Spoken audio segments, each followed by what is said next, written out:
like the dress I found, or I think it should be called a uniform.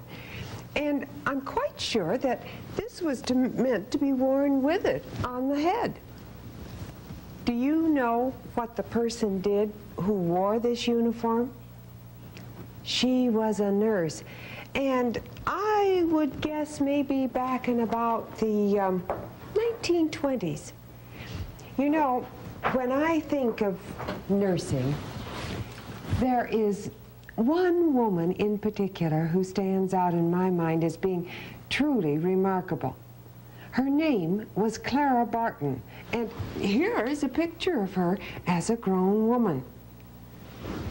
Would you like to find out more about Clara Barton and why I think she was so special? Would you like to know why she decided to become a nurse? Well, let's go back to when Clara was a little girl. Clara was 12 years younger than any of her brothers or sisters, and when they were at school, she missed them. She had to play all alone on the Barton farm in Massachusetts. In warm weather, she played on the wide front step, played tea party with Buttons the dog as her only guest. In the winter, Clara played in the big kitchen where she could watch her mother cook and bake and sew. Clara's two older sisters were teachers. They taught Clara to read before she was old enough to go to school.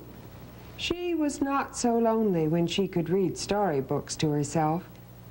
Clara's older brother, Stephen, was an arithmetic teacher. He showed Clara how to add and subtract numbers on her slate. David was another of Clara's brothers. He gave her a very different kind of lesson. He loved horses and the outdoors. He gave Clara horseback riding lessons. He taught her to ride bareback.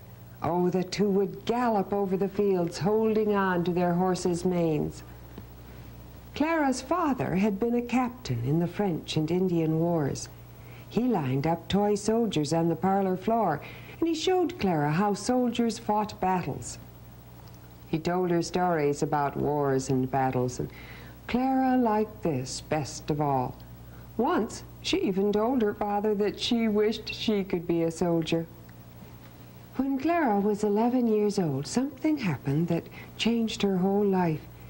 It began when her father decided he needed a new barn. Clara's brothers and the neighbors helped build the barn.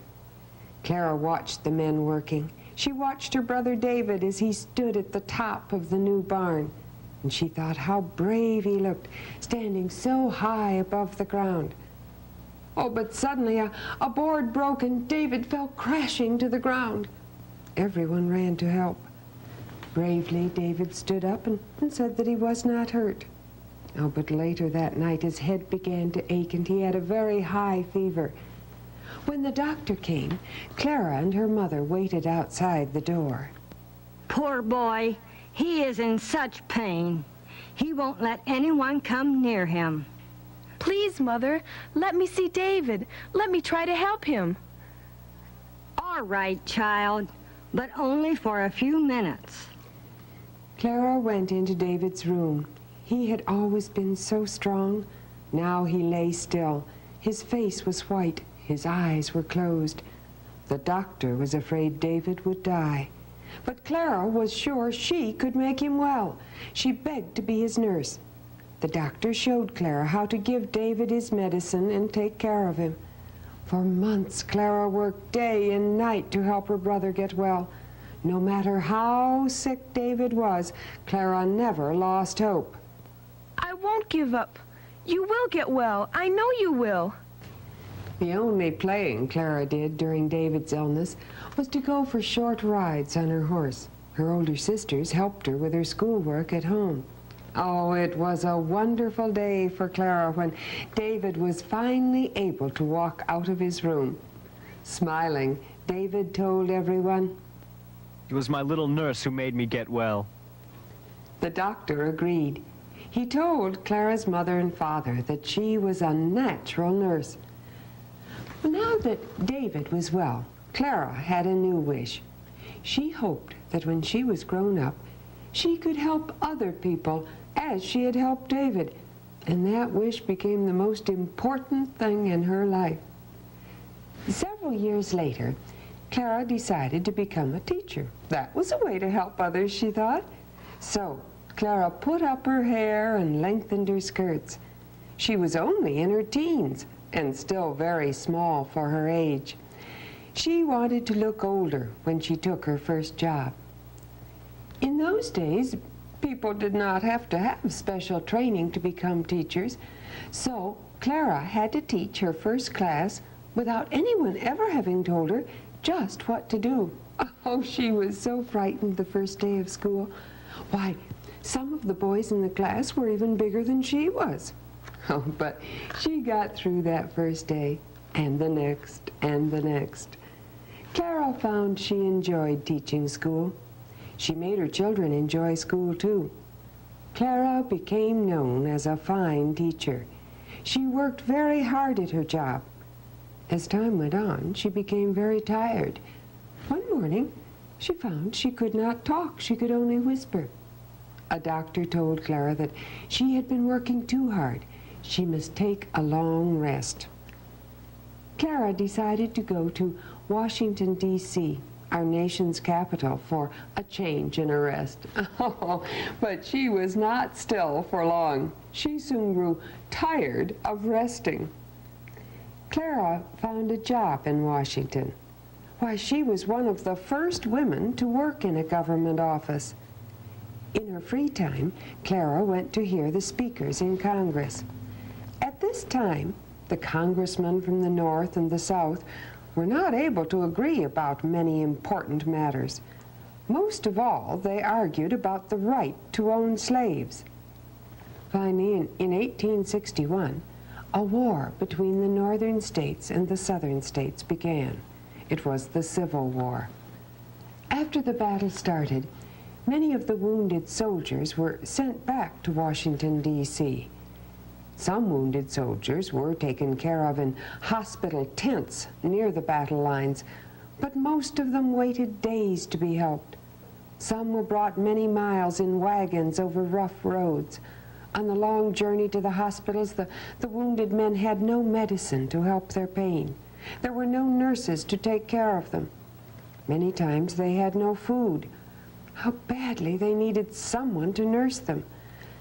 Clara remembered what she had said to her father when she was a little girl, that she wished she could be a soldier. Now, Clara Barton had an idea. If I can't be a soldier, I want to help soldiers. I can be a new kind of soldier. There is no one on the battlefields to help the wounded men, and often there are not enough medicines or bandages. The men would have a better chance of getting well if they could get help sooner. Clara started writing letters she wrote to friends and relatives. She asked them for money to buy supplies of food and medicine. Her friends and relatives were very generous.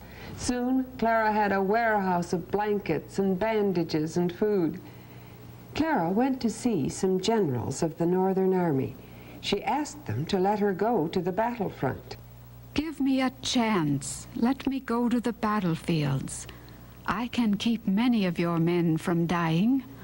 The generals did not think the battlefield was the right place for a woman. No woman would know what to do in war. Clara remembered her father's stories of his army days. I will know what to do. Just let me go. At last, a general said to Clara, Our wounded men do need help on the battlefield, Miss Barton. I guess you are the one to give it to them. We will give you a wagon for your supplies. Later, the Northern Army gave Clara money for more supplies. Why, they even gave her a whole train of army wagons and men to load them. At last, her wish to help others had really come true. On one of her trips to the battlefront, Clara saw the most dreadful sight she had ever seen. There were 3,000 wounded men lying on the bare ground, waiting for help, her help.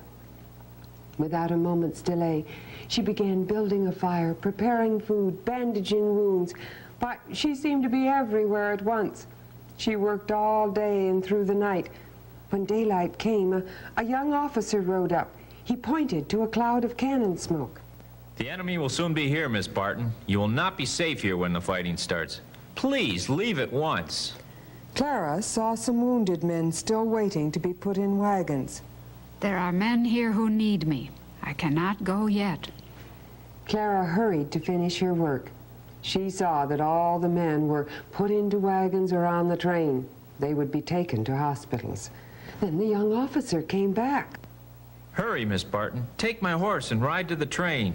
If you ride fast, you can still get on it. The horse bucked and reared, but Clara held on tightly. Her horse galloped to the train that was already moving down the track. A man on the train saw Clara. He held out his hand and shouted for her to jump. Clara kicked her feet free. She reached for the man's hand and jumped to the train. Clara sank onto a train seat with a sigh of relief. None of the wounded soldiers had been left behind. They were safe. She had escaped and was safe too. To herself she whispered, Bless David for teaching me how to ride. About 4 years after the Civil War, Clara made a trip to the country of Switzerland. There, she learned about a group or organization called the Red Cross. It had been started so that wounded soldiers could get help, the kind of help she had given during the Civil War. When Clara returned to America, she tried to get people in Washington interested in our country joining the Red Cross. She made speeches, but since we were not at war, few people could see a need for such an organization. Clara told people, Our country is at peace. We pray it always will be. But even in peacetime, there are enemies to fight all over the world. The enemies of nature, floods and fires, earthquakes, hunger and sickness. At last, in 1882, the United States joined other countries in the Red Cross. Clara Barton was made the first president of the American Red Cross, and for 22 years, until she was 83 years old, Clara traveled all over the United States and many other countries too. She went wherever the help of the Red Cross was needed. The memory of Clara Barton still shines through the whole world today. And wherever the Red Cross flag flies, the spirit of Clara Barton flies with it. What we heard today came from this book, Clara Barton, Soldier of Mercy by Mary Rose. Will you think of Clara the next time you see or hear something about the Red Cross? I know I will. Goodbye.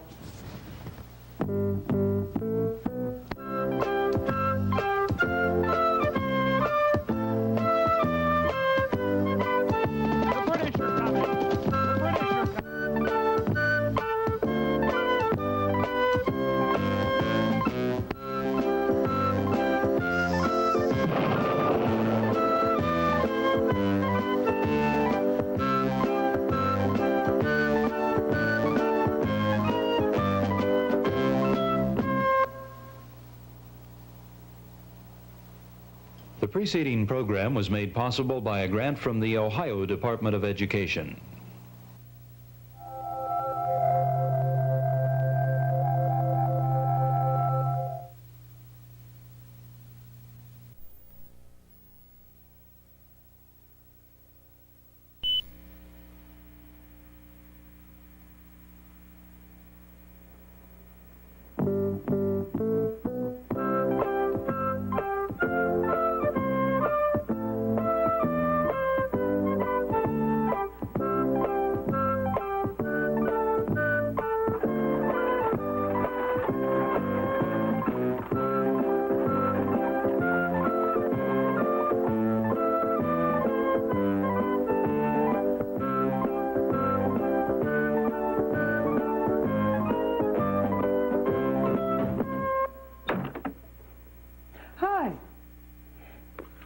Time Abraham Lincoln became president, there had been a great many changes in our country. Men had invented many new things, and one of those inventions was an engine to pull trains. Oh, it was very different from the train engines of today. It had a tall black smokestack, and it could not go much more than 20 miles an hour. But that was farther in 1 hour than a covered wagon could go in a day. So every year more and more miles of track were laid. But there was even talk of building a railroad that would go all the way across our country to California. But most people said that was nonsense. Buffaloes would block the way. Indians would attack. And what about the high mountains and the desert? Why, you couldn't lay track there. Abraham Lincoln thought differently.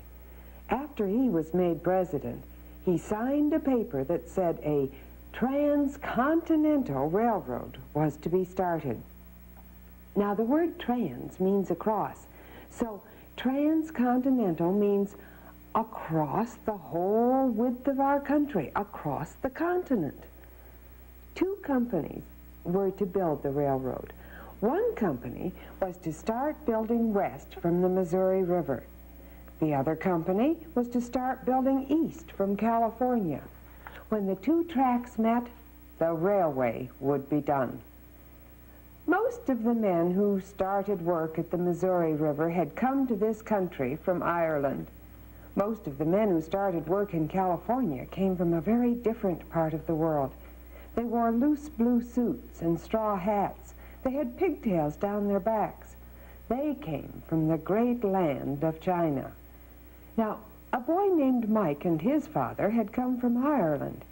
After Mike's mother had died, his father had sold their farm in Ireland, and he got just enough money to bring the 2 of them to America. Now they were working on the railroad. Mike's father was boss of his rail gang. Mike himself was a water boy. He carried water to the thirsty men. Mike's hair was red. His eyes were as blue as the lakes in Ireland. But now his eyes were frowning, and they looked dark as thunderclouds. He had carried so much water that his back ached and his hands hurt. He set his pails down for a minute to rest. A loud, angry shout came. "Hi there, boy! Water!" Mike grabbed up his pails. Water was precious in this desert land where the men were working now, so Mike hurried carefully to the men with his pails. Each day, trains brought up supplies. As soon as new tracks were laid, the engines began running over them.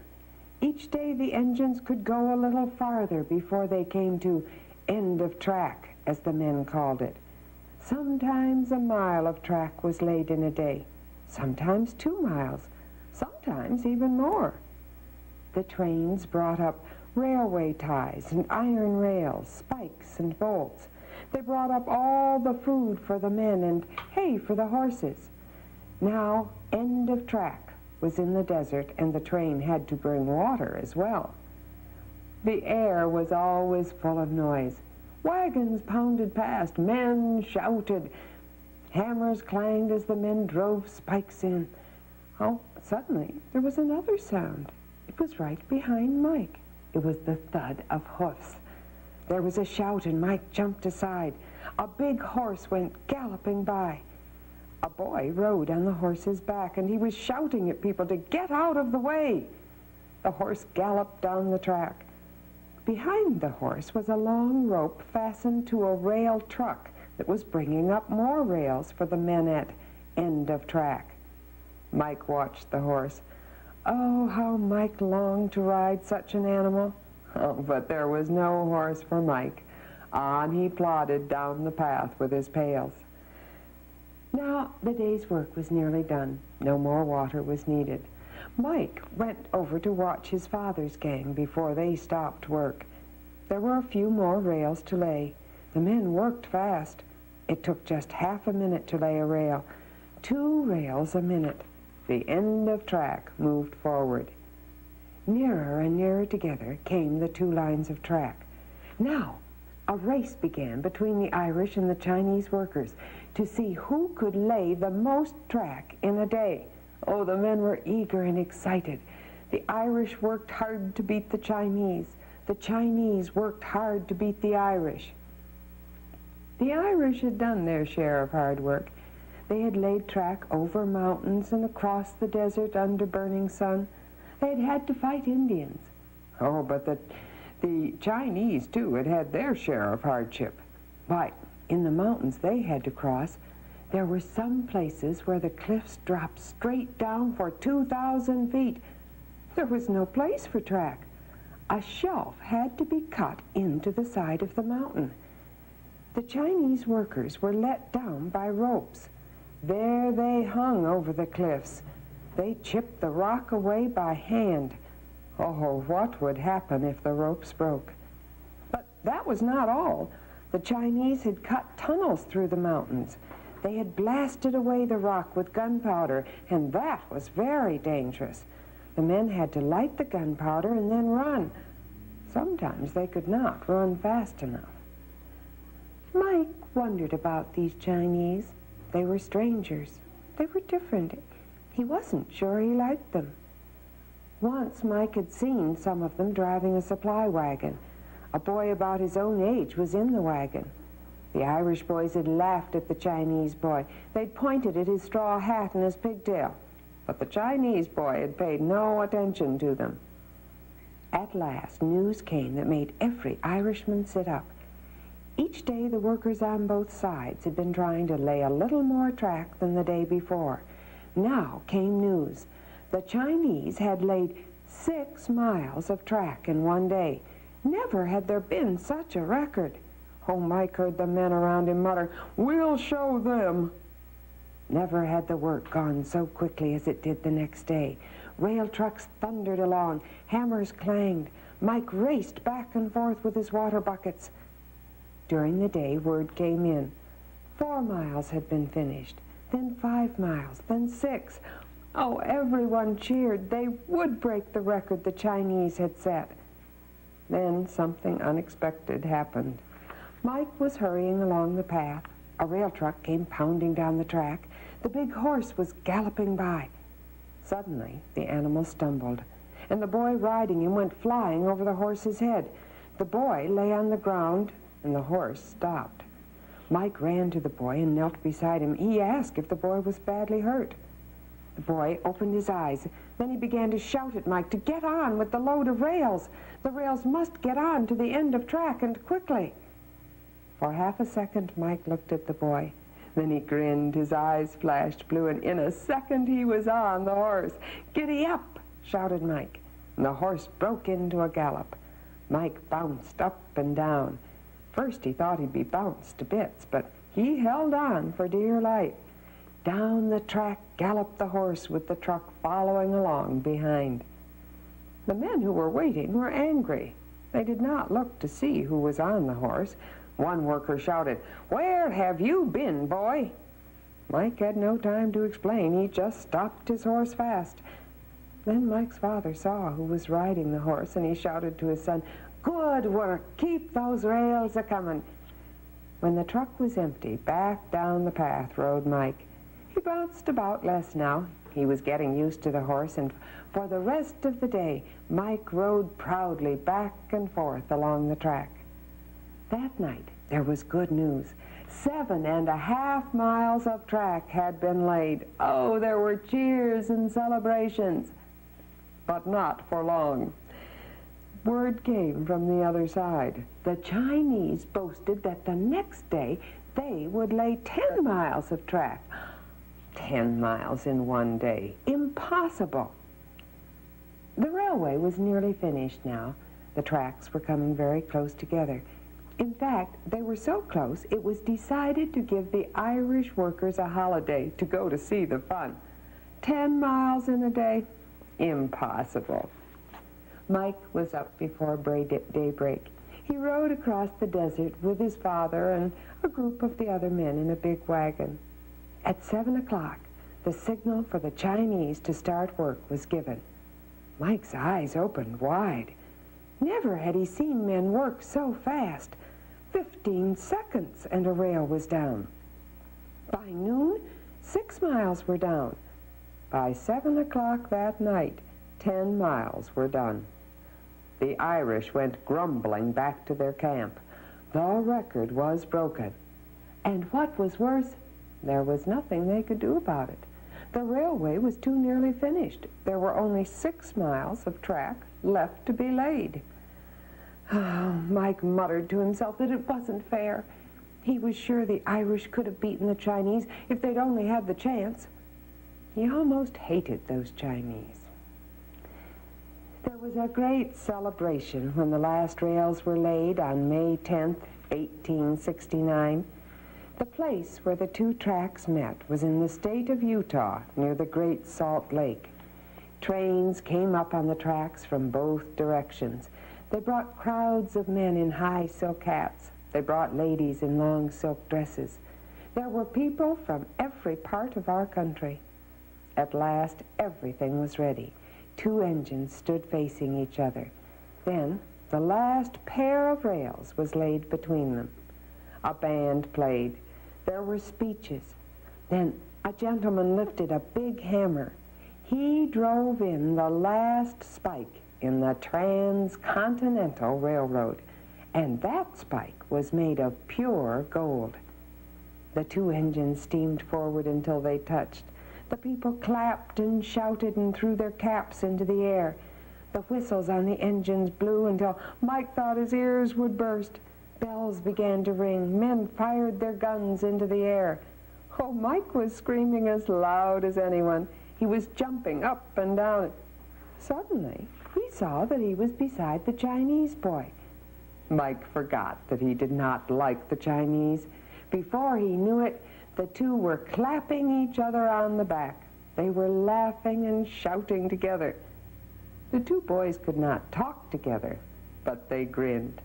They were no longer 2 strangers from 2 very different lands. They had both worked on the great Transcontinental Railroad. They were both Americans. And that was the story of the Transcontinental Railroad from this book, Pioneer Children of America by Carolyn Emerson.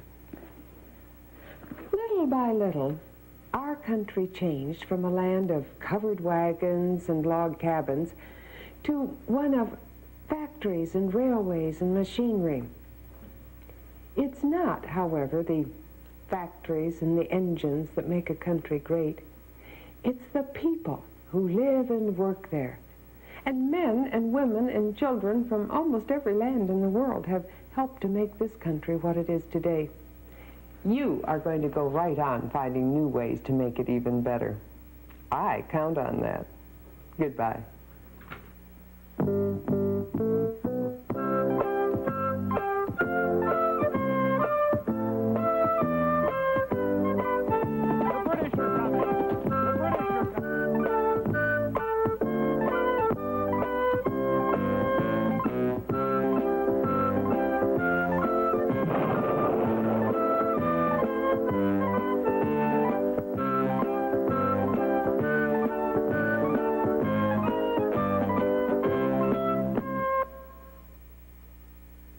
The preceding program was made possible by a grant from the Ohio Department of Education.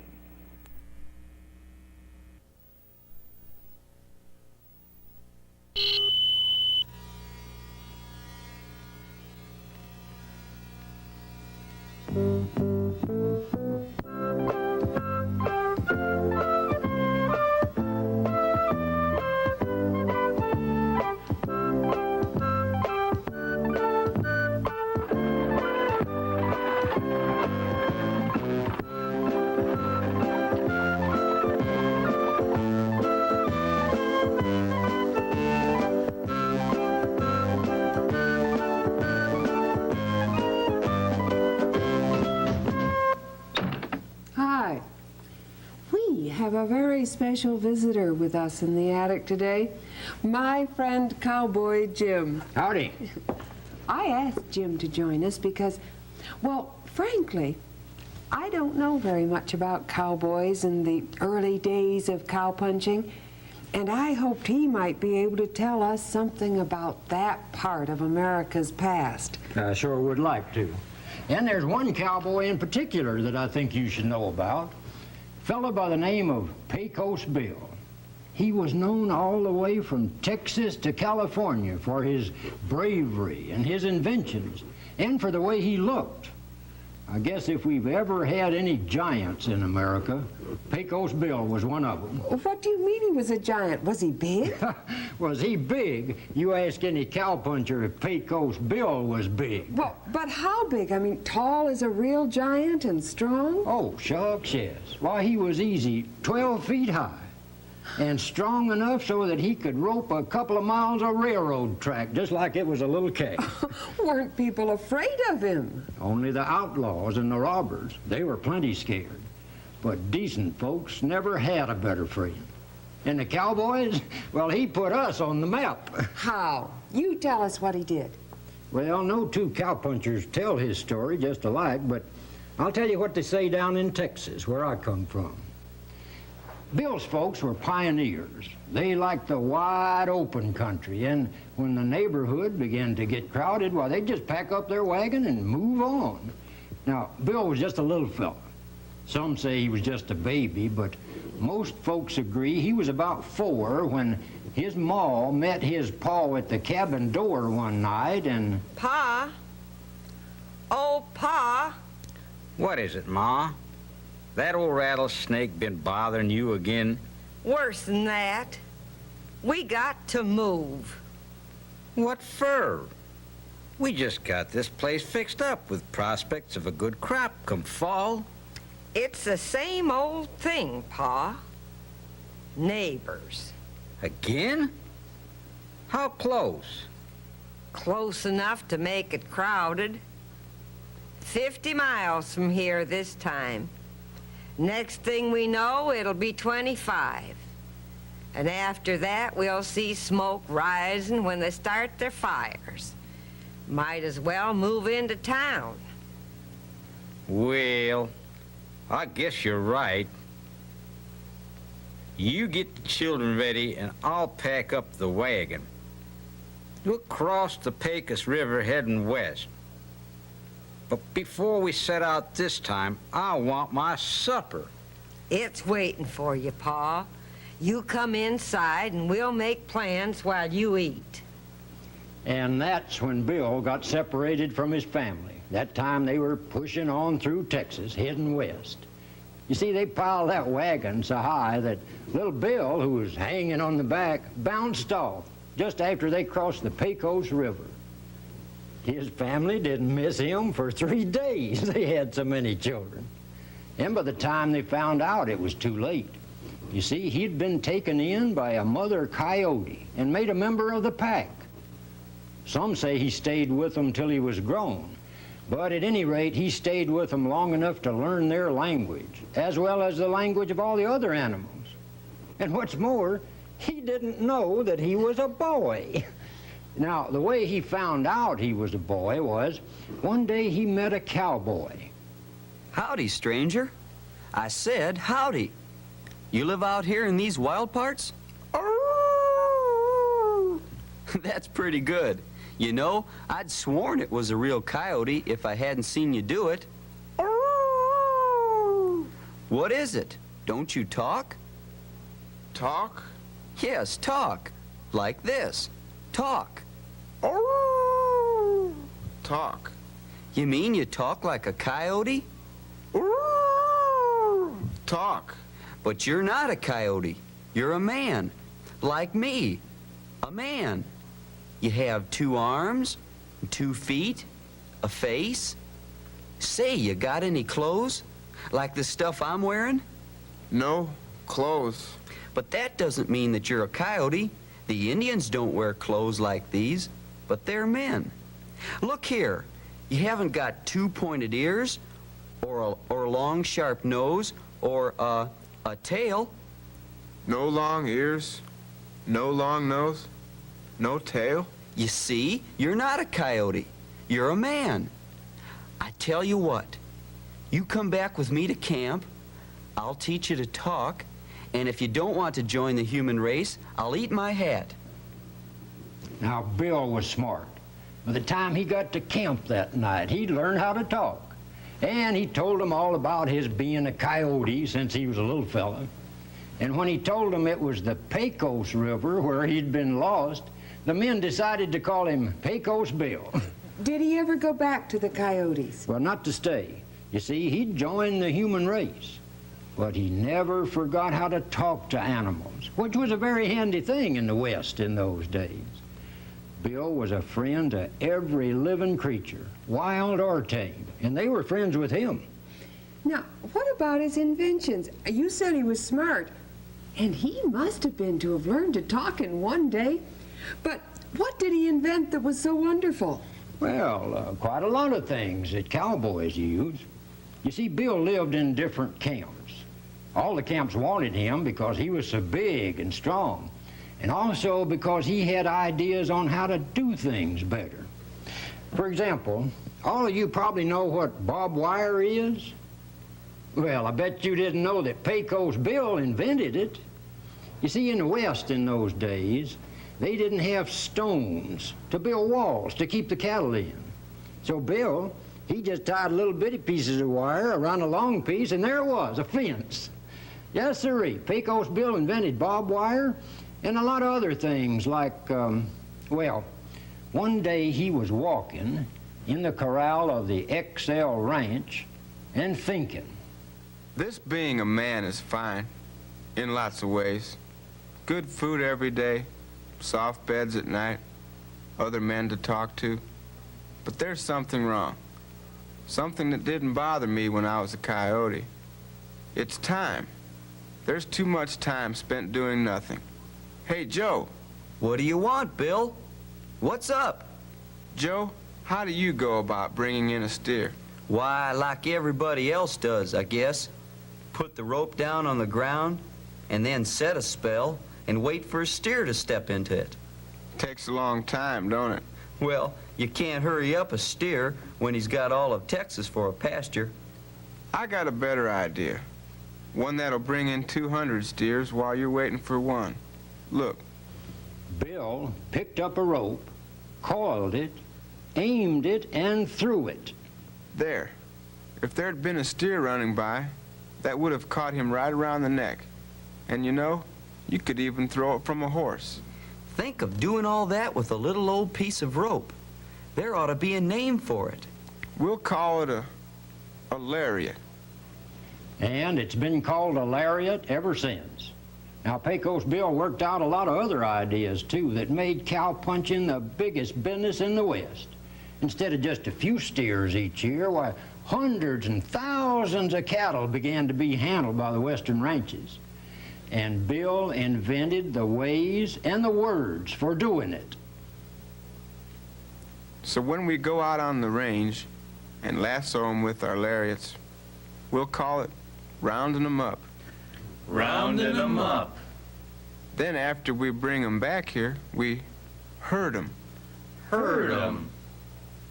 But I've got another idea. No corral's going to be big enough to keep all these cattle in. Just what I've been thinking.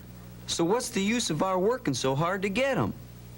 Look, there's a piece of metal.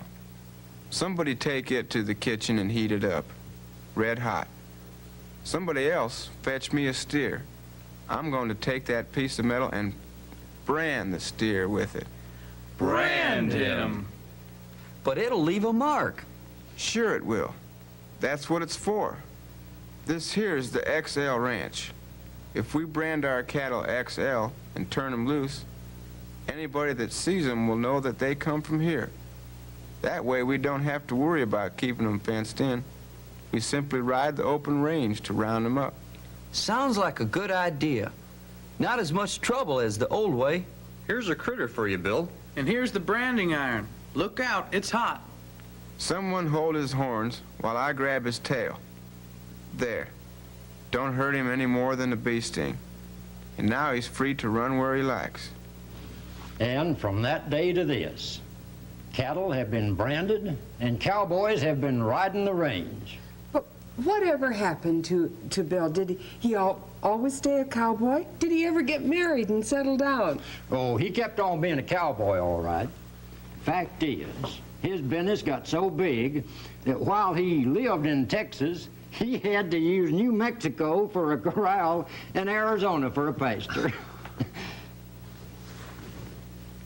About that time, though, he met a gal that caught his eye. She could ride a horse like any man, and she had ideas big as Bill. What was her name? Sue, Sweet Sue or Slewfoot Sue, red-haired and pretty as a picture. Only trouble they ever had was on their wedding day. No, Sue. That's the only thing you mustn't ever do. That white horse of mine is wild. No man has ever been able to stay on him for more than 2 minutes at a time.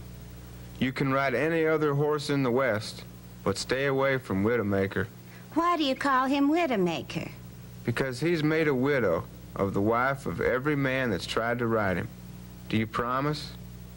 Maybe. Come on, Sue. Promise. We'll see. I'll tell you later.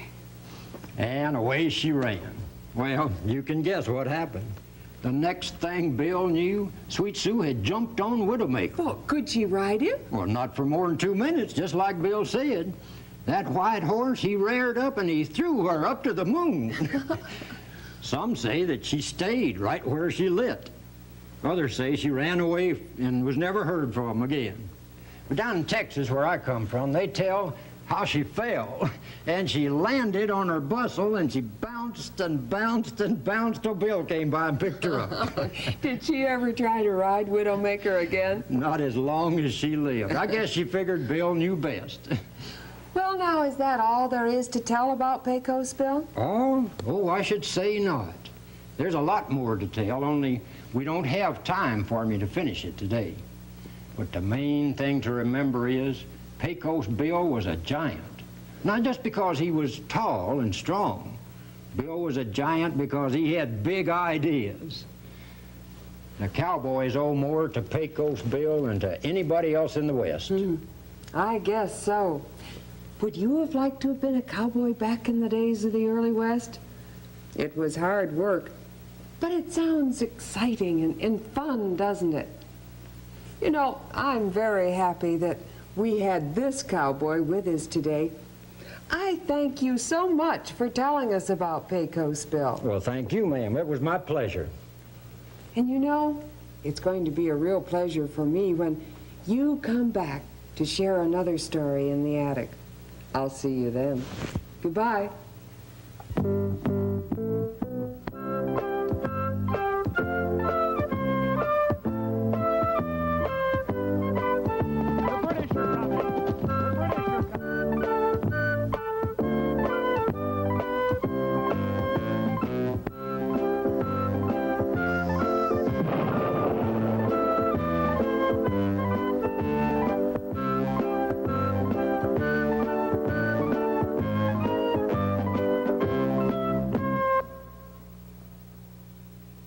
The preceding program was made possible by a grant from the Ohio Department of Education.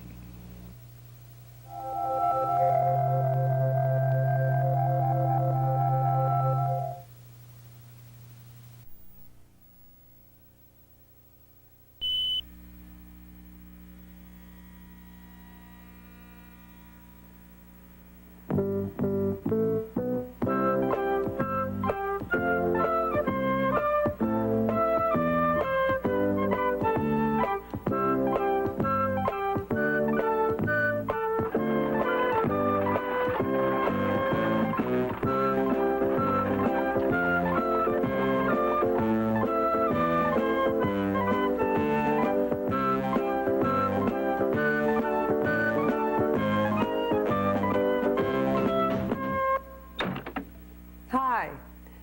I'm sure that you have noticed this old lamp in my attic. I wonder when it was used last. I wonder if it would work now if we plugged it in.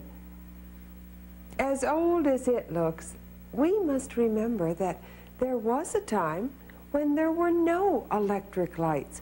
Why, if you wanted to be able to see at night or on a dark day, you had to depend on candlelight, or perhaps light from a fire, or maybe light from a smelly kerosene lantern like this one. All that was changed by a person that we know as Thomas Edison. Thomas Edison was born over 100 years ago in this house in Milan, Ohio. He was born on February 11th, 1847. At that time, in America, in fact, in all the world, there were no radios, no telephones, no automobiles, no movies. In all the world, there was not one electric light. When Tom was little, he began asking questions just about as soon as he could talk. But he was not always happy with other people's answers. So, when he grew up, he worked out his own answers. And the special answers of Thomas Alva Edison were inventions. Perhaps his most important invention was the one that pushed back the dark, the electric light. When Tom was only 4, he noticed something odd in the barn. He noticed that the family goose always sat on her eggs. Tom asked his mother, "Why does our goose sit on the eggs, Mother?" Because she wants to keep them warm. But why? Because they will hatch if they stay warm. But what does hatch mean? Hatch means coming out of an egg, Tom. It means being born for a baby goose. Mrs. Edison picked up an egg. See how warm it is? When it is ready, a baby goose will come out of this shell. The eggs have to be warm to hatch? That's right, Tom. Then gently, Mrs. Edison put the egg back in the nest. That night, Tom's family was worried about him. They had not seen him for hours. His mother and father and his older sister Tanny looked all through the house for him. They looked in the yard. Then they looked in the barn, and there was Tom, curled up on a nest. Tom's father shouted, "What are you doing, Tom Edison?" Tom had an answer ready. He was hatching eggs. He was making baby geese. His sister Tanny burst out laughing. You're the goose, Tom Edison. Just look at those eggs. Just look at your pants. Poor Tom. He was all egg. He was only 4, but he was much too heavy to sit on an egg. He was only 4, and he was very disappointed. That was Tom Edison's first experiment, and it was a failure. In 1854, the Edisons moved away from Milan, Ohio. They went by train and boat to the town of Port Huron, Michigan. There, Tom started school. The schoolmaster, Mr. Engel, had a terrible temper. He didn't like children very much, and most of all, he didn't like Tom Edison, who asked so many questions. One day, Mr. Engel lost his temper. "Tom Edison, all you do is ask silly questions. There is nothing I can do with you. Your brains are addled." When Mrs. Edison heard what the schoolmaster had said, she was angry. Addled? Weak in the head? Ha! Not her son. But she could not say as much for Mr. Engel. Mrs. Edison took Tom out of school. She would teach him herself. Tom never went back to school. In all his life, Thomas Edison spent only 3 months in school. Tom spent only 3 months in school, but he was a great reader. He read all kinds of books. When Tom was 9, he read a science book. It told about electricity. Electricity. Oh, how Tom loved that word. This book changed Tom's life. He decided to become an inventor. Tom needed money for his experiments. He needed money for more science books. So, when he was only 12, Tom went to work. He had to leave his home in Port Huron at 7 o'clock every morning. and he did not get home again until long after dark. Tom sold newspapers on a train. Oh, he also sold sandwiches and apples, peanuts and candy. Tom made money on the train, but he needed still more money for his experiments in books. What could he do to make more money? Tom thought about this for some time. Then he had an idea. He would put out his own newspaper. He would write it and print it and sell it. Oh, but where could he work? There was plenty of room in the baggage car on the train. Tom bought an old printing press and put it in the baggage car, and he started to work, writing, printing, and selling copies of his own paper. Tom didn't spell very well. Sometimes he forgot to put periods at the end of his sentences, and so they ran on and on and on. But people bought his paper. They liked the stories, and Tom's spelling made them laugh. Now, Tom made more money, but he had one more problem. He had the money for his experiments, but he didn't have the time. All day long and far into the night he was on the train. He was much too tired by the time he got home to work on his experiments so late at night. Tom solved this problem too. He moved his glass jars and his chemicals. He moved his whole laboratory into the baggage car. Now Tom could do his experiments while he was on the train. One morning, Tom was late getting to the station. The train was already pulling out. Tom ran very fast and grabbed hold of the back of the train. But his arms were full of bundles and he could hold on with only one hand. The train clicked and clacked as it went faster and faster. Tom was slipping.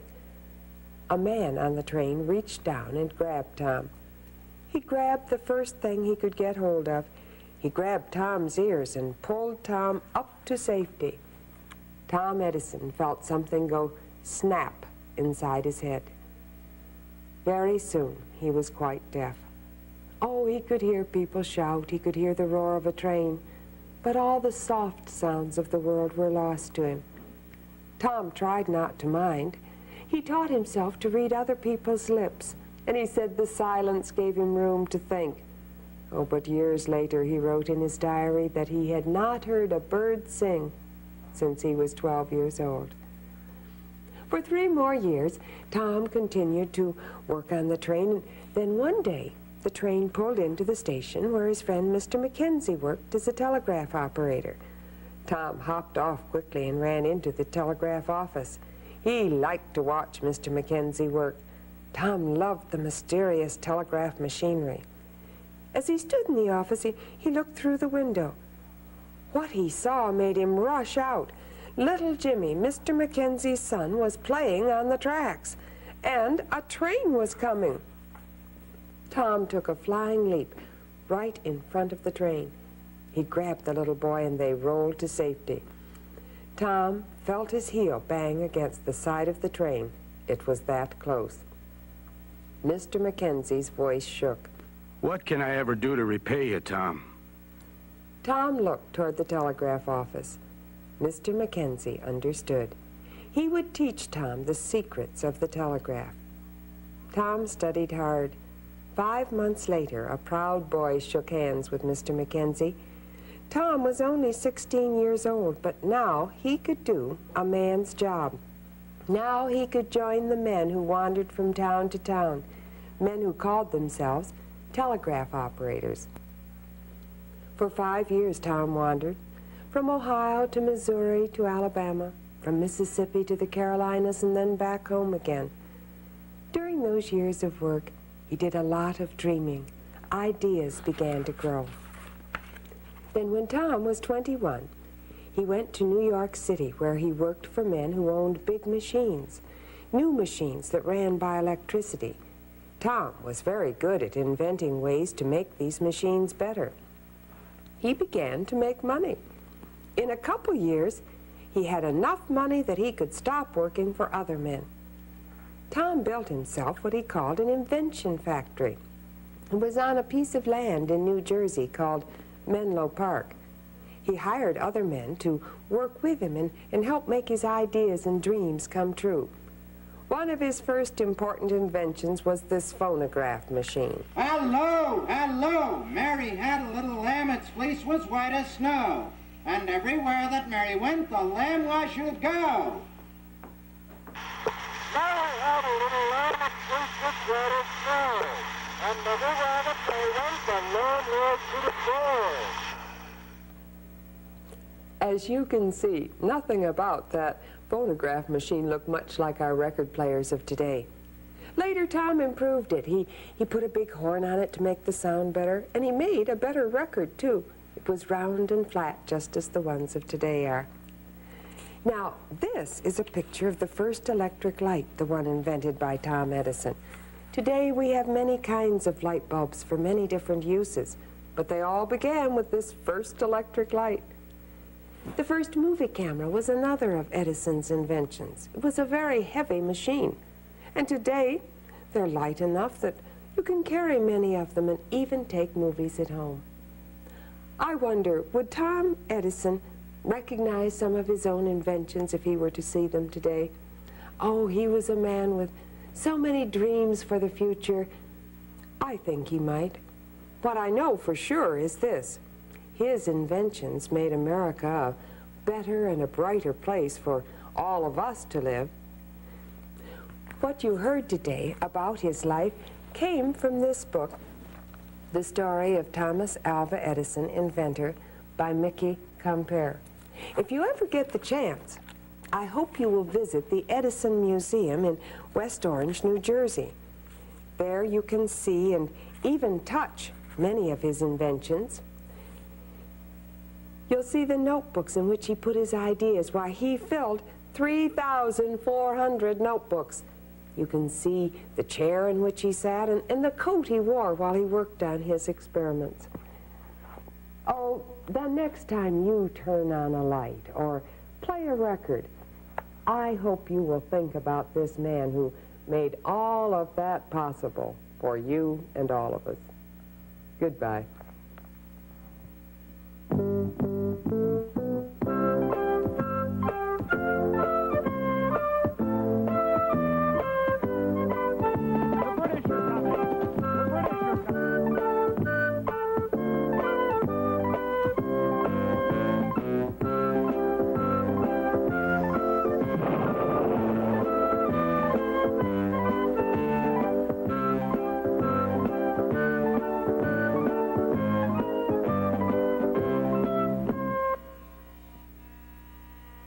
The preceding program was made possible by a grant from the Ohio Department of Education.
Do you notice anything unusual about this old playing card? That's right. There are holes in it. And those holes were made by bullets. Wow! One would have to be a pretty good shot to be able to hit each one of the spots on such a card. Don't you agree? Well, there was a person who could do just that. A very famous entertainer in the history of our country. Would you be surprised if I told you that person was a woman? It's true. She was known as Annie Oakley. Annie became a very good shot when she was just a young girl. I think you might find her story interesting. It was the day before Thanksgiving. Annie Moses had followed her stepfather into the forest. Please let me shoot your gun, Father. Annie thought if she asked him often enough, he would let her shoot. Oh, but her stepfather answered, Annie, shooting is a man's job. Women used to shoot Indians right here in Ohio. Sometimes they had to when the men were away hunting. Annie had learned that from her older sister. Oh, of course, there were no wild Indians in Ohio now. The year was 1867. At last, Annie's stepfather gave in. All right, Annie. You win. You can shoot at the very next game bird we see. And when you miss, I'll try to hit it. Annie's stepfather was a good man, but he did not think a girl belonged behind a gun. He decided to play a trick on Annie. He was sure the trick would cure her of wanting to shoot. He put some extra gunpowder in his gun. This would make the gun kick extra hard. Oh, he didn't want to hurt Annie, but he did want to make her afraid of a gun. Suddenly, they heard the gobble of a wild turkey. The big bird was just flying from the branch of a tree. Annie's stepfather handed her the gun. Now's your chance, Annie. Annie aimed carefully. When it felt right, she pulled the trigger. The gun roared. Oh, it was louder than usual because of the extra powder, and Annie called out, Ouch! The kick was much worse than her stepfather thought it would be. The butt of the gun had slammed into Annie's shoulder. Oh, Annie, dear, I'm sorry. I didn't mean to hurt you. I just meant to scare you a little. Annie held back her tears. I'm not sorry. I'm glad. Just look. Annie pointed to the turkey that was lying on the ground. She had shot it neatly in the head. Hooray! We're going to have a turkey for Thanksgiving. You're a good shot, Annie. I'm proud of you. The country near Greenville, Ohio, where Annie lived, was wild and beautiful. Oh, she loved to walk through the woods and the fields. But Annie did not have much time for play. She helped her mother with the housework, and she helped take care of her little brother and sister and the baby. One day, Annie's stepfather became sick. After a short time, he died. Oh, that was a sad day for Annie and her family. And after that, Annie's mother had very little money for food for the children. To help out, Annie went to work for a farmer. She rode in the farmer's wagon to his house. The farmer's wife met her at the front gate. I'd hoped we were going to get a bigger girl. You're going to have to work mighty hard. I'm willing to work hard. Oh, but Annie did not know what the woman meant by hard work. Why, the farmer's wife made Annie get up at 4 o'clock every morning to milk the cows and feed the pigs and the chickens. Then she had to cook the breakfast. Next, Annie pumped water and washed the dishes and dressed the baby. Then the woman made her sweep the house and scrub the floor. Well, Annie never had any time to rest or play. And the farmer's wife would not even let her go to school. However, Annie did learn to ride a horse. She rode horseback when she brought the cows in from the field to the barn. The only reason the farmer let Annie ride was because it saved time. That meant more time for her to do other chores. Annie thought riding was fun. But that was all the fun she had. Sometimes Annie was so tired that she almost fell asleep while working. Then she remembered that the farmer was sending money to her mother, and to herself she would say, I must stay awake. Mother needs the money. One night, Annie heard the farmer talking to his wife. Annie is the biggest bargain we've ever had. Aren't you sending money to her mother? Oh, of course not. Annie just thinks I'm sending it. I wrote her mother and said I could not pay Annie any money. But I told her Annie is happy with us and is going to school. Her mother wrote back that Annie could stay. You're a smart man. We must not let Annie know her mother isn't getting any money. Oh, Annie was angry. To think that she had worked so hard for nothing. She was afraid to say anything to the farmer or his wife. They would probably treat her even worse. That night, when Annie went to bed, she started to cry. But she soon fought back the tears. I must not cry. I must plan to escape. Before she went to sleep, Annie had made a plan. The next night, Annie went to bed with all her clothes on. She lay there quietly until she heard the farmer and his wife snoring. Then she stuffed her pillow and a blanket under the bed covers. What, if the farmer's wife looked in, she would think Annie was asleep in bed. Annie tied her few belongings into a bundle and started to tiptoe down the stairs. One of the stairs creaked. Annie heard the farmer's wife ask, What was that noise? Annie froze in her tracks. Her heart seemed to beat as loudly as a drum. Oh, surely they would hear it. But the farmer grumbled, Oh, that was just a mouse. Go back to sleep. Annie could not help smiling. To herself, she whispered, I'm a pretty big mouse. Now I must be quiet as a mouse. Annie waited for the farmer and his wife to get back to sleep. Then she crept down the stairs and out of the house. When she reached the road, she started to run. There was a railroad station nearby. Annie planned to take the first train no matter where it went. Well, luckily, the first train went to a place near Annie's home. She climbed aboard. Annie's mother was very happy to see her girl. Oh, but the family still needed money, and Annie still wanted to help out in some way. She started hunting again. She shot birds, rabbits, and squirrels for her family to eat. That way her mother did not have to buy any meat, and this saved money that could be used for other things. One day, Mr. Katzenberger, who ran the general store, told Annie, I know a man who runs a hotel. He likes to serve quail in his dining room. He'll pay good money for your quail. Why, that's wonderful. I can shoot all the quail he can use. The money that Annie earned from the hotel man was a big help to her family. She even earned enough to save some for herself. When she was 16, she had saved enough money that she could take a trip to visit her older sister who lived in Cincinnati.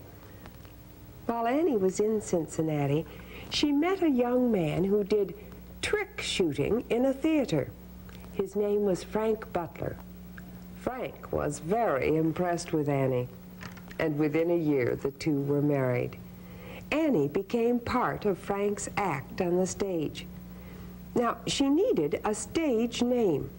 She and Frank finally picked the name of Oakley.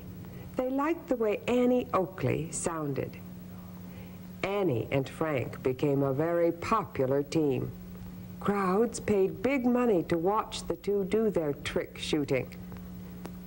Now, at this time, one of the most famous buffalo hunters in America was a man named William Cody.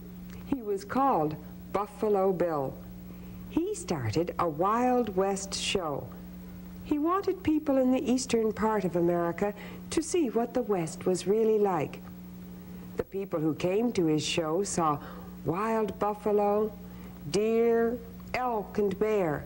They saw Indians wearing bonnets that had feathers trailing to the ground. The show had cowboys who rode bucking horses.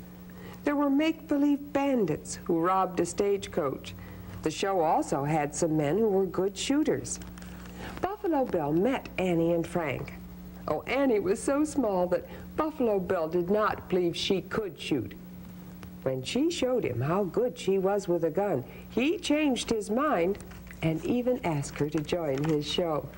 So, with Frank as her manager, Annie joined Buffalo Bill's Wild West show. Oh, everybody liked Annie's act. She rode into the arena on a snow-white horse. She wore a buckskin skirt and shirt. Her hair swung below her big cowboy hat. Her blue eyes shone with pleasure. Frank threw some glass balls into the air. Annie raised her gun. Crack! With each shot, Annie broke a glass ball. Then Annie got off her horse, and Frank held a coin between his thumb and finger. Annie shot the coin out of his fingers. Next, Frank held up a playing card. Annie shot the spots out of it. Oh, the Wild West show went to many cities. It even traveled across the ocean to the countries of Europe. Why, one time Annie performed for the Queen of England, and another time for the Kaiser of Germany. While she was in Germany, Prince William, the Kaiser's grandson, walked up to Annie. Miss Oakley, in London you shot the ashes off a cigarette. It was held in your helper's mouth. That's right. I would like you to do that trick here, and I will be your helper. What could Annie do? She hated to refuse the prince, but what if she missed the cigarette and hit the prince in the head? Before she could think of an excuse, the prince lit a cigarette and held it between his lips. Annie swung her gun to her shoulder and took careful aim. Then she pulled the trigger. The ashes on the prince's cigarette fell to the ground. Once Annie was in the famous city of Vienna, Austria. A rich baroness who lived there asked Annie if she would put on a show to help raise money for some orphans. Annie was glad to help. Her show was a big success and raised a lot of money. To thank her, the baroness sent her a bag full of gold coins. Annie gave the gold coins to the orphans. When the baroness heard about Annie's gift to the orphans, she sent Annie a beautiful diamond pin. Oh, the pin sparkled like a star, like the shooting star that Annie had become. Our story today came from this book, Annie Oakley, The Shooting Star by Charles Graves. She was quite a gal. It would have been fun to see her perform. I'll see you again soon. Goodbye.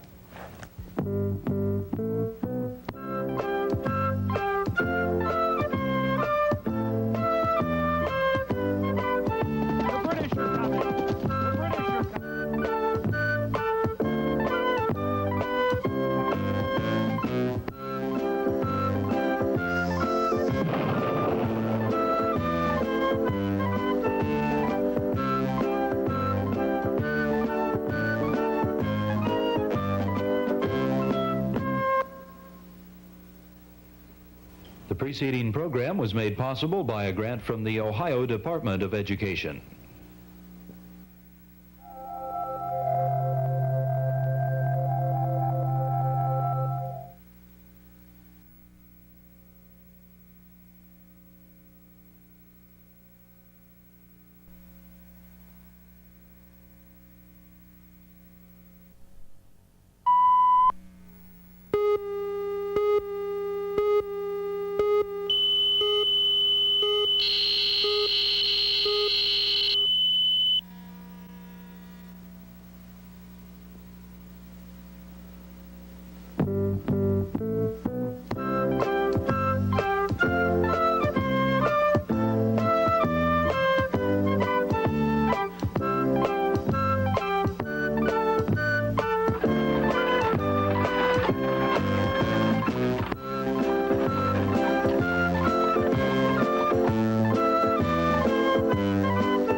In this picture does not look much like the ones that we're used to seeing today, does it? And for a very good reason. It was made over 70 years ago. The factory in Detroit, Michigan that made this card belonged to a man by the name of Henry Ford. How did Henry Ford come to make cars for the people of America? I think we should find out. 12-year-old Henry Ford called... Dad, stop the horses. Look what's coming. A steam engine! Mr. Ford brought the wagon to a stop. Henry jumped off the seat and ran ahead. He had seen engines at the railroad station in the city, but never before on a road here in Dearborn. The driver stopped the engine so that Henry could see it. He said, This is used to run machinery on some of the farms. Henry asked many questions because he wanted to know all about the engine.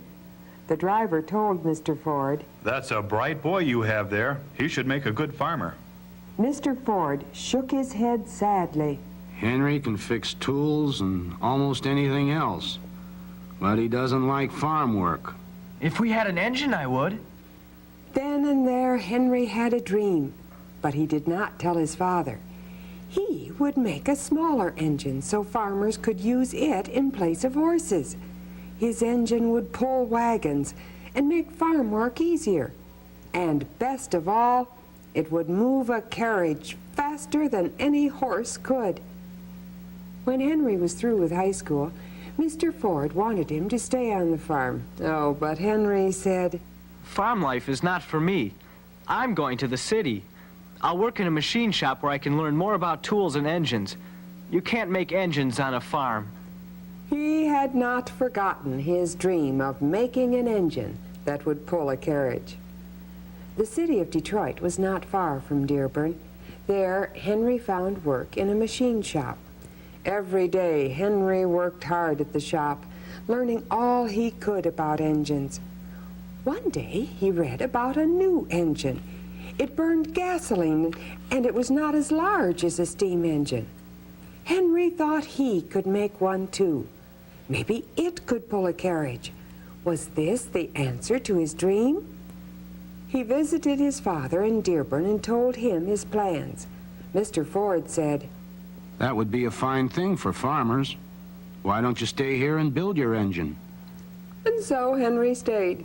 Every day he cut wood, milked the cows, and helped his father. At night, he worked on his engine, making most of the parts himself. When he was not working, Henry liked to be with girls like Clara Bryant. She lived on a nearby farm. Clara and Henry grew to love each other, and at last she became his wife. One day, Henry asked Clara, How would you like to move to Detroit? I'll get a daytime job and work on my engine and carriage at night. Anything you want to do is all right with me, Henry. Other men were making engines now too, but they were too large. Henry wanted his engine to be small. A little engine would be cheap to make, and it would fit onto a carriage.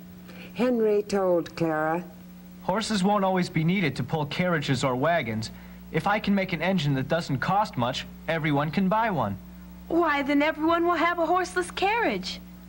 Clara thought that Henry was very smart. Oh, but some people called him Crazy Ford. They said his horseless carriage would never work. At last, Henry's engine was ready. His car was really like an open carriage with 4 large wheels. The gasoline engine that Henry had made was under the seat.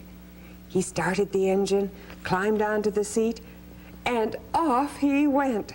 The car really ran.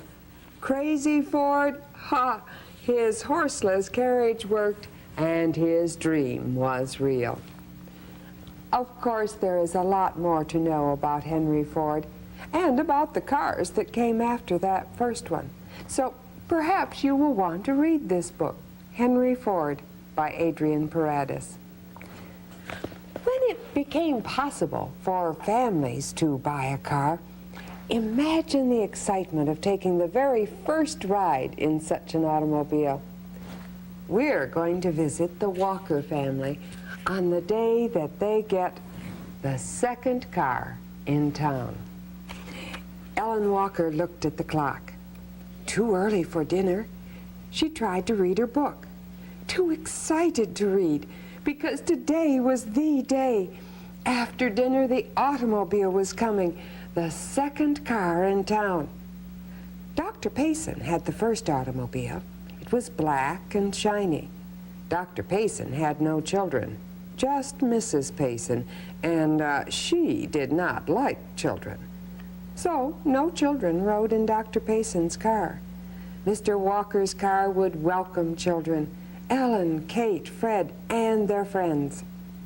Ellen went to the stairs. She heard the clatter of dishes. Down she ran to the dining room. Their mother was putting dinner on the table. But Ellen was not hungry. Her father asked, "Too excited to eat? You're missing the finest dinner in all Hancock County." After dinner, Ellen went back to her room. She put her duster on over her dress. It would keep off the dust when she rode in the automobile. Ellen put on her hat and tied it under her chin. The hat would keep her hair in place when she rode in the automobile. Ellen looked in the mirror. She was ready to go. Outside, she heard a sound. It was the horn of the second car in town. Ellen raced out the door to the street. She beat Kate, she beat Fred, she beat their father, but their mother beat Ellen. The automobile salesman showed Ellen's father how to start the car. He showed Ellen's brother Fred how to stop the car. Mrs. Walker climbed up onto the high back seat. Kate climbed up onto the high jump seat. She called down to Ellen. Why, I feel like a princess. Ellen walked around the car. She saw the gleaming headlights. She saw the horn. She saw the wide running board. Her mother called, Ellen, come up with me. Mrs. Walker opened one of the little doors to the back seat. Isn't this fun? The yard was filling with friends and relatives. Mr. Hooper from next door said, "Mr. Walker, that is a handsome automobile." "Well, thank you. We'll take the children for a ride." Fred's friends climbed onto the running board. Kate's friends crowded onto the jump seat. Ellen's best friend, Jean, sat beside her. As Ellen spread the duster over Jean's skirt, she whispered, "I feel like a queen." Mr. Walker started the automobile. The car salesman sat beside him. They putt-putted up the hill and headed out of town toward the country. The automobile tore along the road at 20 miles an hour. Ellen hung on to her hat. Mrs. Walker hung on to Ellen. She called to her husband, "Careful, Will." Fred grinned at his sisters. Slick. We're going like greased lightning. A horse reared up, a cow mooed, some hens clucked as the car sped by. They got to Mr. Sawyer's farm. Mr. Sawyer stood by his mailbox. Mrs. Sawyer stood beside him, and their 3 grown-up sons leaned on the fence. Mr. Sawyer muttered, "Oh, some contraption." In the road was a big mud puddle. In the puddle was Mr. Sawyer's pig. She was taking a mud bath. Mr. Walker slowed up so the red car would not hit the pig. But the car salesman said, "Speed up, or we'll get stuck." It was too late. The auto motor sputtered and stopped. The car salesman shook his head in disgust. Mr. Walker looked at the pig. Then he looked at Mr. Sawyer. Mr. Sawyer said, "Pig was there first." Mr. Walker nodded. The pig liked her bath. She rubbed herself all over in the mud. The children started to giggle, but the car salesman looked cross. He jumped out of the car. Whoops! His feet slipped out from under him and he landed right in the mud puddle. He got to his feet and sloshed through the water to the front of the automobile. Angrily, he turned the crank. The motor coughed, but it did not start. He turned the crank again. Nothing happened. Everyone in the car kept still. The Sawyers smiled at one another, and Ellen heard Mr. Sawyer say, "Yep, the darn pig was there first." The car salesman turned the crank once more. The motor sputtered and caught on. The pig looked at the car in a surprised way and waddled over to Mrs. Sawyer. The car salesman hopped back into the front seat. His clothes were dripping wet. To Mr. Walker, he said, "Pull the throttle. Not too hard, but hard enough to get us out of here." Mr. Walker pulled the throttle. Not too hard, but hard enough to get the automobile out of the puddle. Mr. Walker honked the horn. The children cheered. They waved at the Sawyer family, and the Sawyers waved back. Fred shouted, "Give her all she's got, Pa!" Mr. Walker raced the car back toward town. At 1 Mile Corner, Tubby Brown was waiting with his fish cart. He looked as if he might fall right off the cart. Land sakes, what tarnation is that? Fred called, "Look out for the fastest car on the road." Tubby shook his head. Beats all. The automobile rushed past. Near Marsh Bridge, a boy was driving a prancing horse and an elegant buggy with a lady in the back seat. The boy looked back over his shoulder when he heard the car's horn honking politely, asking to get by. But he would not move over. With a touch of his whip, he urged his horse onward. Ellen saw her father's face redden. The automobile, which had slowed down, began to pick up speed as Mr. Walker urged it onward. Faster and faster went the car, past the lady who looked at the automobile with her mouth wide open, past the boy who was now whipping the horse with all his might, past the elegant horse who had never been passed before. Shaking her fist at the boy, Ellen yelled, "Put that whip down!" Kate was surprised. Mother, did you hear Ellen yell? Good for her. I never did take to people who hurt animals. As they came to the village, Mr. Walker slowed down. With dignity, the automobile rolled down Main Street, red paint shining, brass gleaming. Mr. Walker told his passengers, This afternoon, you young folk entered a new age in history. With automobiles of your own, you will go places and see sights we old folk never dreamed of. And then Mr. Walker squeezed the horn, and they waved to the people watching on Main Street. And that was The Second Car in Town by Miriam Bourne. Wouldn't it have been fun to ride in one of those early automobiles? For today, goodbye.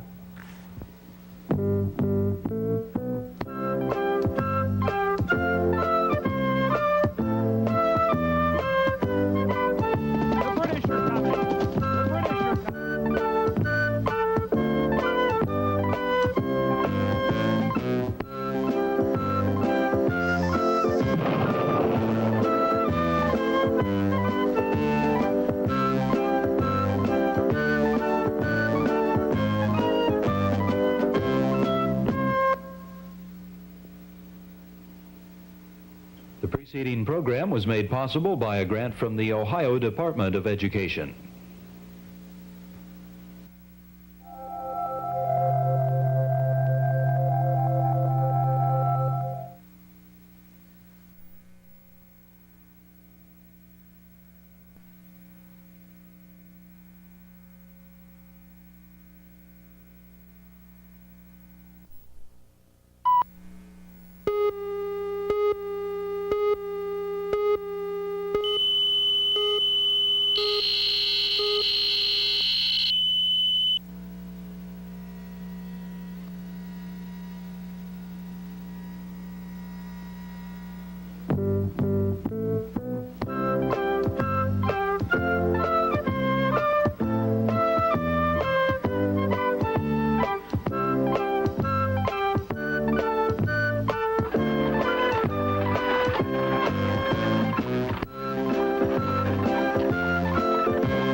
This pretty Indian beadwork in a trunk and these moccasins, I was reminded of a story about a girl named Susanna. She and her family were pioneers on the prairies of South Dakota way back in the early 1900s. Their first house was made of grass and dirt. Can you imagine? You see, the prairies were covered with tall, thick grass that grew in rich, dark soil. And the homesteaders people who tried to settle on government land on the prairie cut blocks of this grass, or sod as it's called, from the ground to build walls.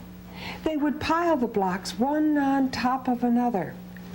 They even used sod to cover the roofs.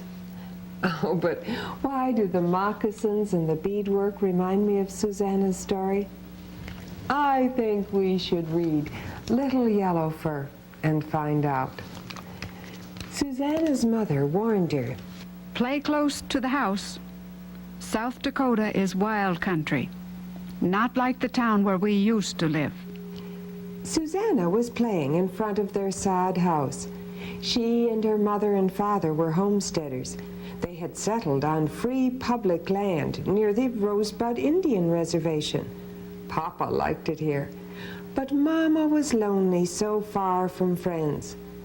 Susanna thought the Indians might be their friends.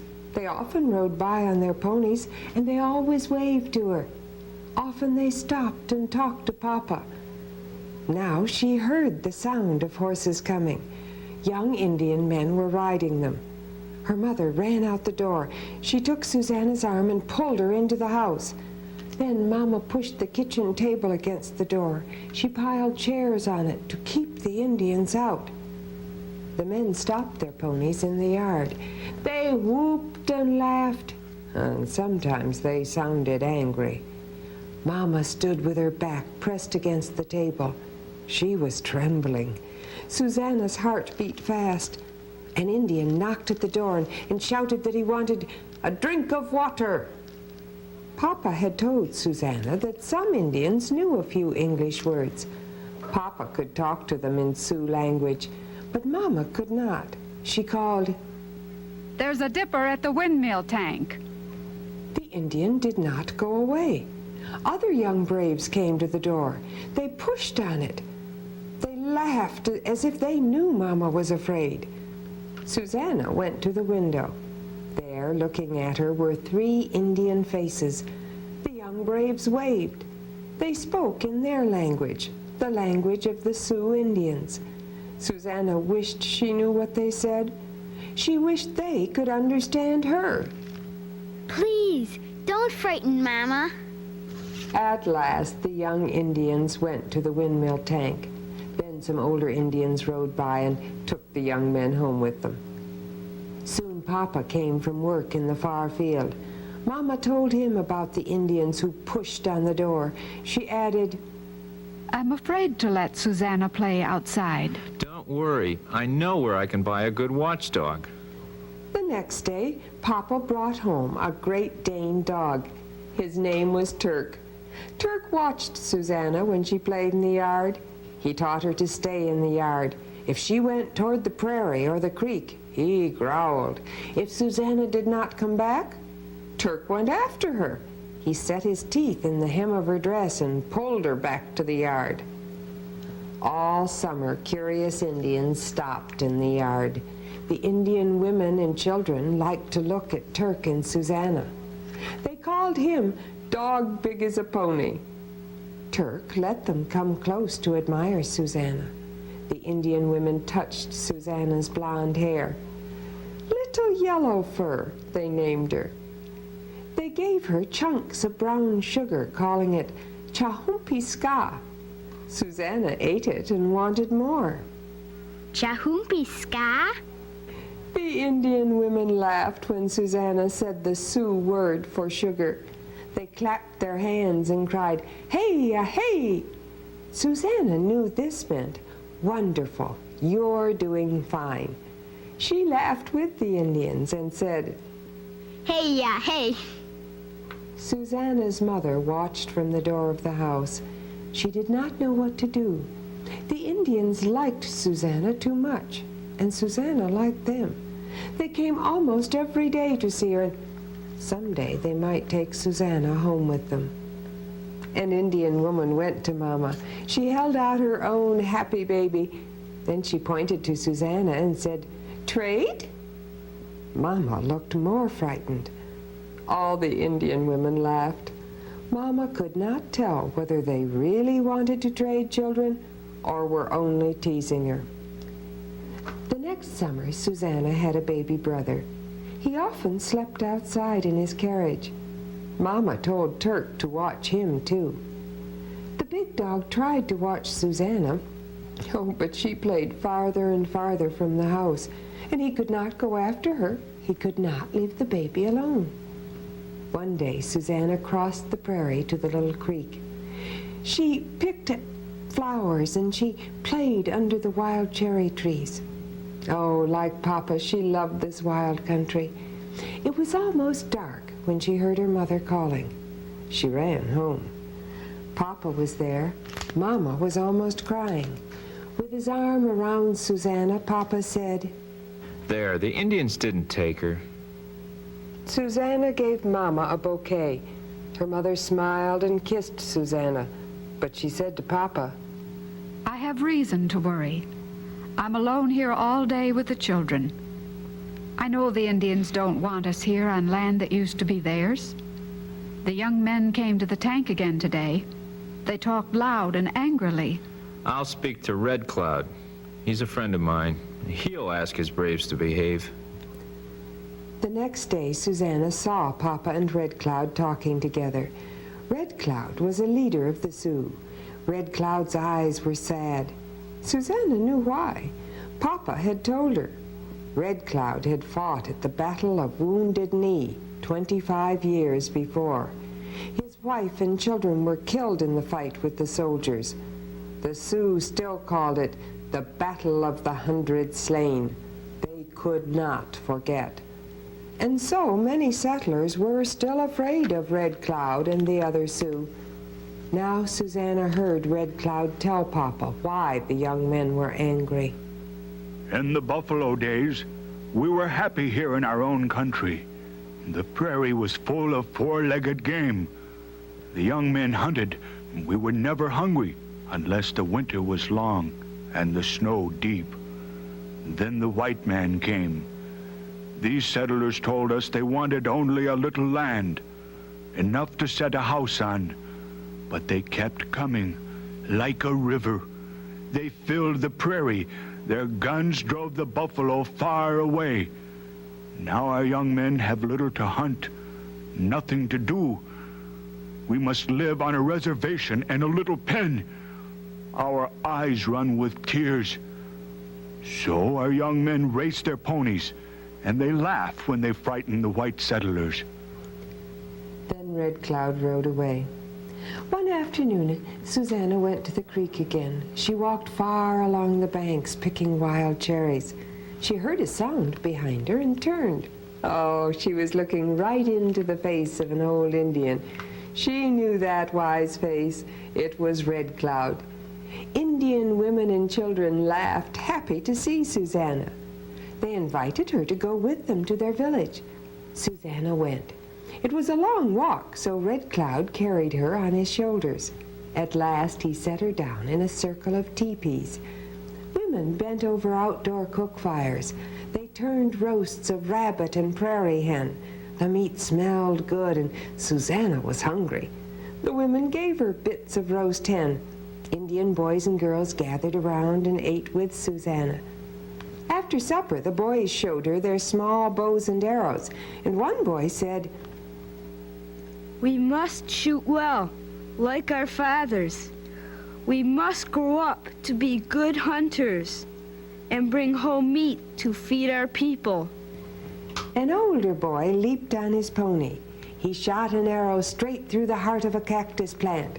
His friends cried, "Hey, hey!" Susanna clapped and smiled. Oh, he would be a good hunter. The girls showed Susanna beautiful dresses and moccasins that they wore on special feast days. The women and girls had worked picture designs on the soft animal skins. They used dyed porcupine quills and tiny colored beads. Susanna put her feet into a pair of moccasins much too big for her. The women laughed. They promised to make moccasins to fit her and a Sioux dress of doeskin. The cook fires burned low, the sun went down. Susanna was sleepy. Oh, but she didn't want to go into a dark teepee. She wanted to go home, but the prairie was dark and she didn't know which way to go. Red Cloud spoke up. Come, little yellow fur. His spotted pony stood behind him. Susanna hoped he was going to take her home. Just then a dog barked. It sounded like Turk. Yes, Turk found her and barked with joy. Then Papa came on his horse. Red Cloud lifted Susanna and put her on the saddle behind her father. Her father spoke to Red Cloud. I'm sorry if Susanna was any trouble. Red Cloud spoke in the Sioux language. As they were riding home, Susanna asked, "What did Red Cloud say?" Red Cloud wants you to come again. He said, in a Sioux village, every door is open to a child. Every pot has food for a hungry boy or girl. Every heart loves children. Susanna felt happy. Red Cloud is my friend, and the Indian women are going to make me a Sioux dress. Moccasins, too. The next day, the Indian women came to Susanna's yard. They asked her to stand beside several Indian girls. They found one just Susanna's size. Now they knew how big to make the dress. After 7 days, the Indian women came back. Oh, but this time they didn't stop in the yard. They knocked on the door. Mama opened it and stood in the doorway. She had never invited an Indian into her home. The women smiled and held out a dress and moccasins. At last, Mama seemed to see that they would not hurt Susanna. Come in. Welcome. 2 grandmothers helped Susanna put on the Sioux dress and moccasins. Susanna turned round and round. I feel like a Sioux princess. The women clapped their hands and cried, "Hey-ya, hey!" Susanna smiled and said, "Hey-ya, hey! Thank you, thank you." Yes, thank you. Your bead and quill work is beautiful. Then Mama smiled. She clapped her hands as the Indian women did.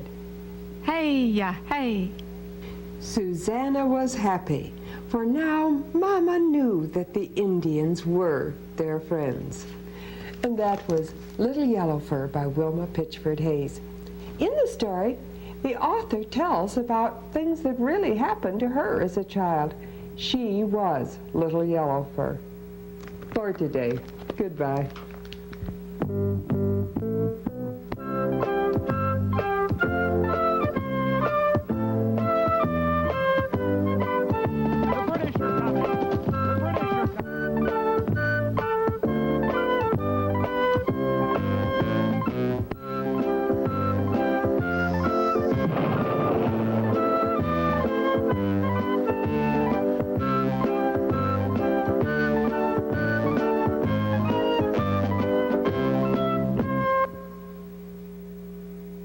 The preceding program was made possible by a grant from the Ohio Department of Education.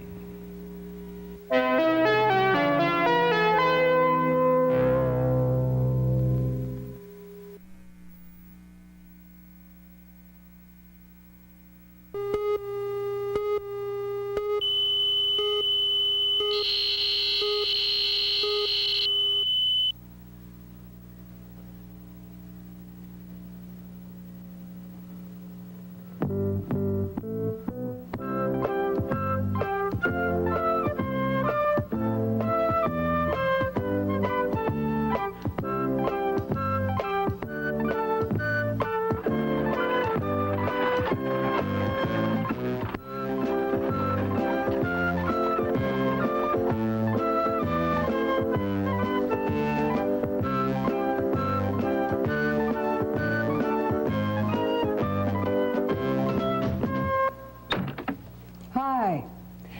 Look at this old teddy bear I found. Do you know why toy bears are called Teddy? They were named for a very important man, Theodore Roosevelt, or Teddy Roosevelt, as he was often called.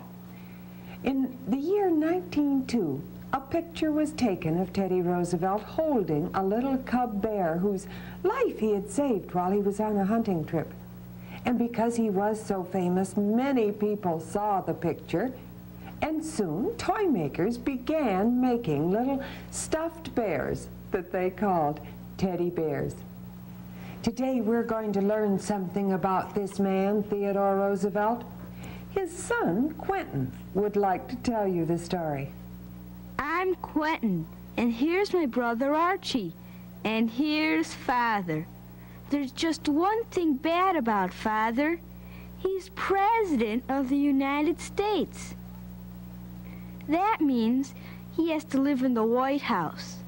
And all the rest of us, Mother, Alice, Ted, Kermit, Ethel, Archie, and me, we all have to live there too. There's one thing Archie and I can't understand about Father. I mean, Father could have been a boxer or a wrestler. He can even do jiu-jitsu. Mother says he could have headed the police force in New York City forever if he had wanted to. Our brother Ted says Father could have kept on being a cowboy on his ranch in the West. Father could have been general. Our sister Alice says Father was a brave soldier and helped win a war in Cuba. And Father could have been a hunter. Our brother Kermit says Father knows how to catch wildcats and bears. Now, if Father can do all these things, what Archie and I would like to know is how come he'd rather be president? Being president can practically ruin your whole life. Presidents have to shake hands with congressmen. They have to tell jokes to policemen. They have to make a lot of speeches. They have to have dinner with lots of foreign princes. Archie and I don't get to see half enough of Father. Father feels pretty bad about it, too. He lets us come to his office every afternoon at 4, and for an hour or so, he does whatever we want him to do. Sometimes Father draws a map for us with his umbrella and tells us all about the war. He shows us where the Russians and the Japanese are fighting each other. Then we play that Archie is Russian and I am Japanese. I always get to win because the Japanese are beating the Russians. That's what Father says. He's trying to get them to stop fighting. Sometimes we visit our blue parrot, Eli Yale. Sometimes when Father rides his horse, he lets Archie and me take turns riding our pony, Algonquin. Algonquin has a soft nose. Charlie Lee takes care of him. Sometimes we visit our other pets. We say hello to our white guinea pigs, to our hens, and to Josiah, the badger. Father brought Josiah home from one of his hunting trips. Josiah likes milk and potatoes. Sometimes we feed the dogs, Cuba and Skip and Jack and the sailor boy. And that's all the pets we have. Oh, except for 2 rats, the turtle, a flying squirrel, and a kitten. We like to have Father around, but Mother says we have to let Father have a few hours to himself every day, or he will never be able to run the country. So Archie and I find stuff to do. But when you live in the White House, you have to be careful. Things don't really belong to you. Nearly everything is government property. Suppose you're having a race in the hall with your dog. Suppose your hand goes through a picture. It's Mrs. Benjamin Harrison, wife of the 23rd president, and that picture is government property. And nobody likes it when you slide downstairs on tin trays. Father shouts. By Godfrey, don't you bunnies know how dangerous that could be? Suppose some senator got hurt. Suppose you and Archie are having a stilt race on the lawn, and you happen to run through a flower bed. Here come the Secret Service men and the White House police. You have to get right out of that flower bed. It's government property, too. If Father catches you putting spitballs on Andrew Jackson's picture, he gets mad. Andrew Jackson was the 7th president. He's government property, too. You can't even visit your brother when he's sick. When Archie had the measles, he was upstairs in his bedroom. He hadn't seen Algonquin for weeks. So I went to Charlie Lee, and we sneaked Algonquin into the basement, past the White House police. We rang for the freight elevator, then we all got on. Charlie Lee and I had to push Algonquin. We all went upstairs and had a long visit with Archie. It cheered him up a lot. But the minute Father found out, he sent Algonquin right back to the stable. By Godfrey Quentin, how can you be such a muttonhead? It's preposterous. You know perfectly well you can't bring a pony into the White House on the freight elevator. It's government property. Archie and I have much more fun in the summer at our house at Oyster Bay. Nothing is government property there. Our big brothers, Ted and Kermit, are home from school. Sometimes our big sister, Alice, is there too. Alice loves to speed. She races her car along at 25 miles an hour. Alice has her picture in the paper practically every day. Someone once asked Father why he didn't do something about Alice. Father said, I can do one of two things. I can be President of the United States, or I can control Alice. I cannot possibly do both. This summer, Archie and I are helping Father run things. This way, we may get to see more of Father. If the Russians and the Japanese would quit fighting, Father would be pleased as punch, and so would we. Father sent a telegram to Russia, asking them to stop fighting. He sent another telegram to Japan, asking them to stop fighting too. Soon after that, a big ship came to Oyster Bay. 2 Russians got off. They wanted to see Father about ending the war. Archie and I were waiting for them on the dock. We pretended we were fishing, but we were watching every move they made. And we reported their arrival to Father. We knew some Japanese gentlemen were coming too. So Archie and I hung around town and hitched a ride home with them. Then we reported their arrival to Father. The peace talks are coming along quite nicely, thanks to Archie and me. But Archie and Father and I don't have to work every day trying to end the war. Sometimes we take a day off and play. We put our bathing suits on and go down to the float. We play a game called Stagecoach. And here's how it goes. Mother is the driver, Father is a horse. I'm the whip, Archie is the guard, Cousin Nick is the wildcat, Ethel is the old lady passenger, Cousin Lorraine is the left rear wheel. Then Father starts telling the story. And when he says your name, you have to jump into the water. And when he says Stagecoach, just watch what happens. All right, everybody, here goes. We're traveling along at a fast clip. The driver is cracking the whip when all at once the old lady passenger calls to the guard, she's seen a wildcat. The horse rears up when he sees the wildcat, and the left rear wheel is smashed. Then over the cliff crashes the stagecoach. And when Father says Stagecoach, every one of us is in the water. Sometimes Father goes camping overnight with Ted and Kermit. When Archie and I are bigger, Father says we can go too. Father knows where the raccoons live. He knows the songs of all the birds and the names of all the flowers. The Russians and the Japanese came back again. Father asked them to shake hands, and they sailed away to make peace.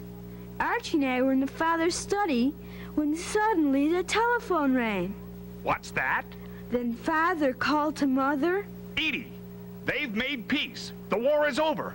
A mighty good thing for Russia, and a mighty good thing for Japan, and a mighty good thing for us too. So all afternoon, Father and Archie and I have been opening telegrams from kings and emperors and people all over the world. They're all saying thank you to Father for stopping the war. Well, the war's over. Summer's over, too. Ted and Kermit have gone back to school. Mother and Ethel and Archie and I are back in the White House with Father. Mother says Father is planning to go to Panama to build a canal. Archie and I are waiting for Father to come in and play with us before we go to sleep. Sometimes we play that Father is the hunter and we're bears. Father tries to paw us out from under our beds. Sometimes he reads us a poem. One of his favorites is, Pelican, Willikin, Winky, Wee, how does the president take his tea? He takes it in bed, he takes it in school, he takes it in Congress against the rule. He takes it with brandy and thinks it no sin. Old Punky Doodle and Jollopin. Then Father tosses me on top of Archie, and he tickles both of us. And then bang, I hit Father with a pillow, and plop, Archie hits him with another, and a first-rate pillow fight begins. Mother comes in dressed for dinner. Theodore, we will be late if we don't go down at once.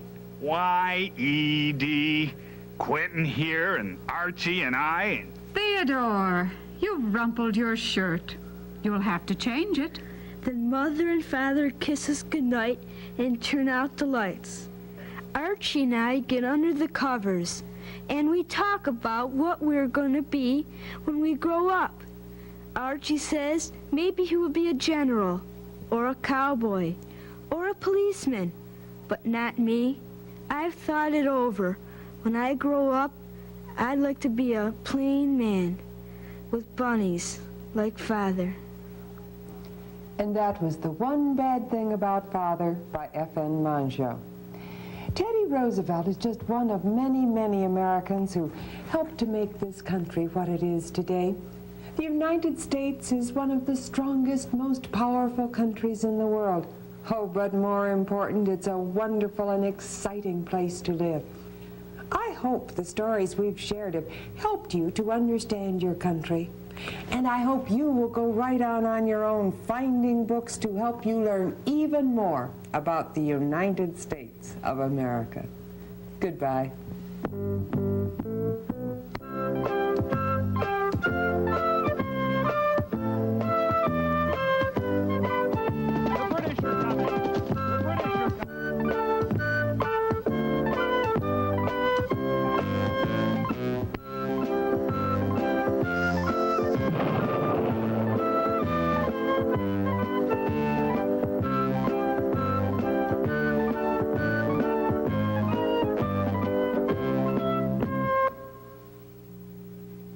The preceding program was made possible by a grant from the Ohio Department of Education.